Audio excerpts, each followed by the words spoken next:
Sriman Narayana Narayan Narayan Sriman Narayana Narayan Narayan Sriman Narayana Narayan Narayan Sriman Narayana Narayan Narayan. Hello दोस्तों, कैसे हो आप सब। आशा करता हूँ आप सब अच्छे और स्वस्थ होंगे। हम भी अच्छे और स्वस्थ हैं। सभी दोस्तों को नारायण नारायण नारायण। आज हम आपको शिव पुराण का अगला भाग सुनाएंगे। कृपया हमारे वीडियो को ज़्यादा से ज़्यादा शेयर कीजिए, लाइक कीजिए और सब्सक्राइब कीजिए।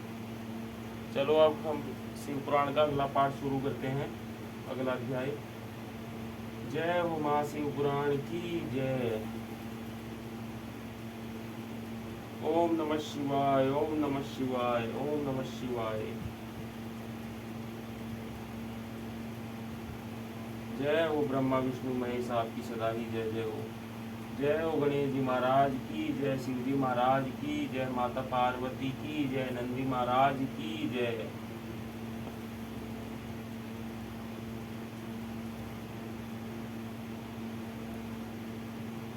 आज का हमारा अगला अध्याय है अध्याय 9।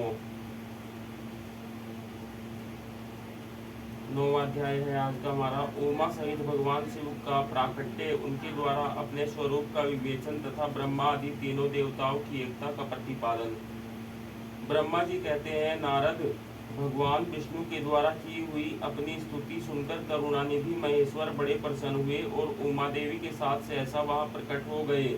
उस समय उनके 5 मुख और प्रत्येक मुख में 3-3 नेत्र शोभा पाते थे। भालदेश में चंद्रमा का मुकुट सुशोभित था। सिर पर जटा धारण किए गौरवर्ण विशाल नेत्र शिव ने अपने संपूर्ण अंगों में विभूति लगा रखी थी। उनके 10 भुजाएं थी। कंठ में नील चिन्ह था। उनके श्रीअंग समस्त आभूषणों से विभूषित थे। उन सर्वांग सुंदर शिव के मस्तक भस्मय त्रिपुंड से अंकित थे। ऐसे विशेषणों से युक्त परमेश्वर महादेव जी को भगवती उमा के साथ उपस्थित देख मैंने और भगवान विष्णु ने पुनः प्रिय वचनों द्वारा उनकी स्तुति की। तब पापाहारी करुणाकर भगवान महेश्वर ने प्रसन्नचित होकर उन श्री विष्णुदेव को श्वास रूप से वेद का उपदेश दिया। मुने उनके बाद शिव ने परमात्मा श्री हरि का गुह्य ज्ञान प्रदान किया। फिर उन परमात्मा ने कृपा करके मुझे भी वह ज्ञान दिया। वेद का ज्ञान प्राप्त करके कृतार्थ हुए भगवान विष्णु ने मेरे साथ हाथ जोड़ महेश्वर को नमस्कार करके पुनः उनसे पूजन की विधि बताने तथा सदुपदेश देने के लिए प्रार्थना की। ब्रह्मा जी कहते हैं, मुने श्री हरि की यह बात सुनकर अत्यंत प्रसन्न हुए। कृपा निधान भगवान शिव ने प्रीतिपूर्वक यह बात कही। श्री शिव बोले, सुरश्रेष्ठ गण, मैं तुम दोनों की भक्ति से निश्चय ही बहुत प्रसन्न हूँ। तुम लोग मुझे महादेव की ओर देखो। इस समय तुम्हें मेरा स्वरूप जैसा दिखाई देता है वैसे ही रूप का प्रयत्न पूर्वक पूजन चिंतन करना चाहिए। तुम दोनों महाबली हो और मेरी स्वरूप भूता प्रकृति से प्रकट हुए हो। मुझे सर्वेश्वर के दाएं बाएं अंगों से तुम्हारा आविर्भाव हुआ है।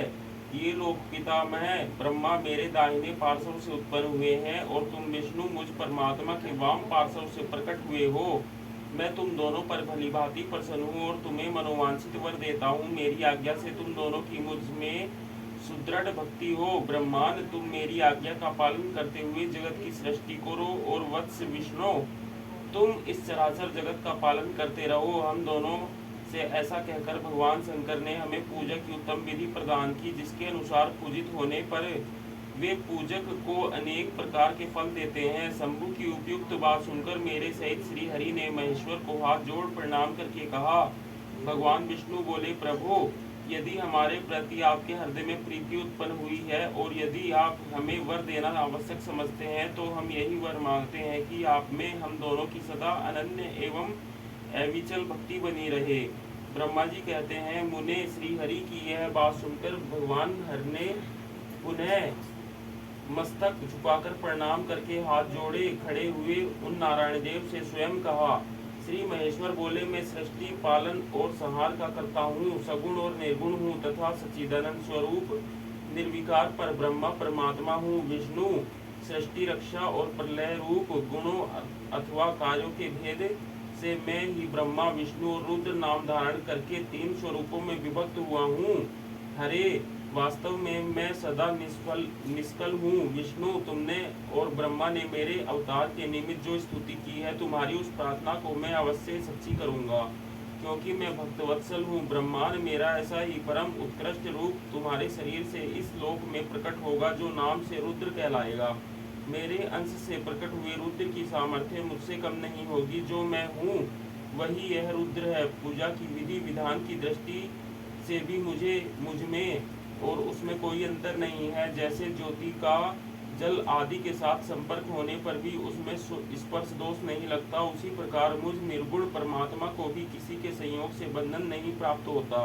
यह मेरा शिव रूप है। जब रुद्र प्रकट होंगे तब वे भी शिव के ही तुल्य होंगे। महामुने, उनमें और शिव में परायपन का भेद नहीं करना चाहिए। वास्तव में एक ही रूप सब जगत में व्यवहार निर्वाह के लिए 2 रूपों में विभक्त हो गया है। अतः शिव और रुद्र में कभी भेद बुद्धि नहीं करनी चाहिए। वास्तव में सारा दृश्य ही मेरे विचार से शिव रूप है। मैं, तुम, ब्रह्मा तथा जो ये रुद्र प्रकट होंगे वे सब के सब एक रूप हैं। इनमें भेद नहीं है। भेद मानने पर अवश्य ही बंधन होगा, तथापि मेरा शिव रूप ही सनातन है।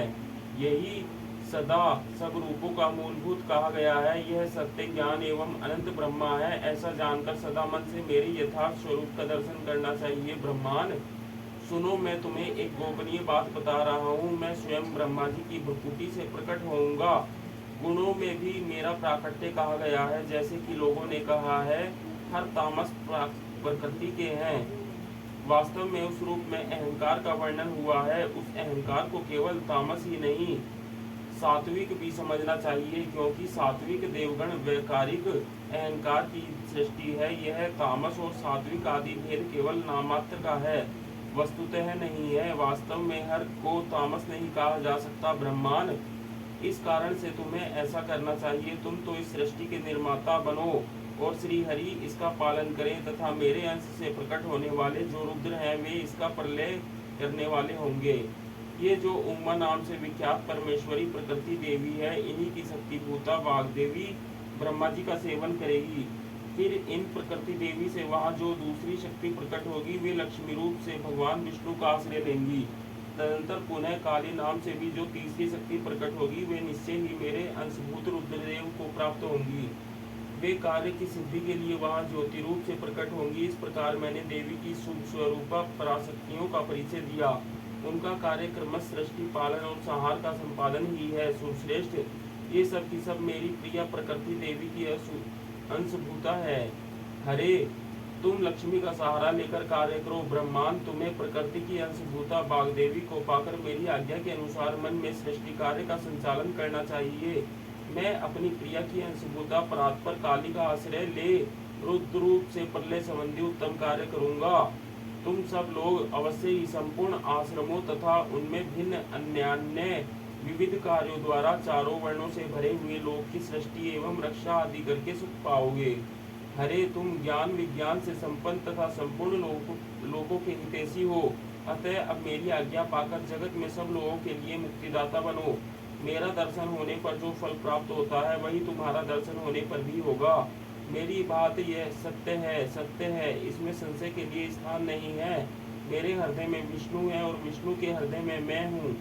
जो इन दोनों में अंतर नहीं समझता, वही मुझे विशेष प्रिय है। श्री हरि मेरे बाएं अंग से प्रकट हुए हैं, ब्रह्मा का दाहिने अंग से प्राकट्य हुआ है, और महाप्रलयकारी विश्वात्मा रुद्र मेरे हृदय से प्रादुर्भूत होंगे। विष्णु, मैं ही सृष्टि पालन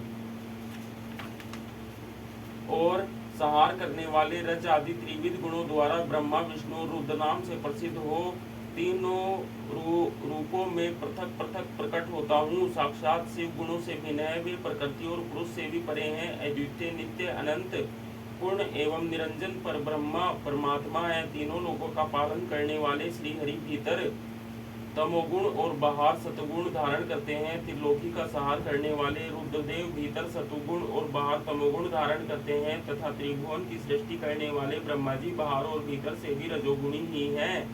इस प्रकार ब्रह्मा विष्णु तथा रुद्र इन तीन देवताओं में गुण है, परंतु शिव गुणातीत माने गए हैं। विष्णु, तुम मेरी आज्ञा से इन सृष्टिकर्ता पितामह का प्रसन्नता पूर्वक पालन करो। ऐसा करने से तीनों लोकों में पूजनीय होगे। जय हो ब्रह्मा विष्णु महेश, आपकी सदा ही जय जय हो। कोई भूल चूक हो गई हो तो क्षमा करना। दोस्तों आज के लिए इतना ही।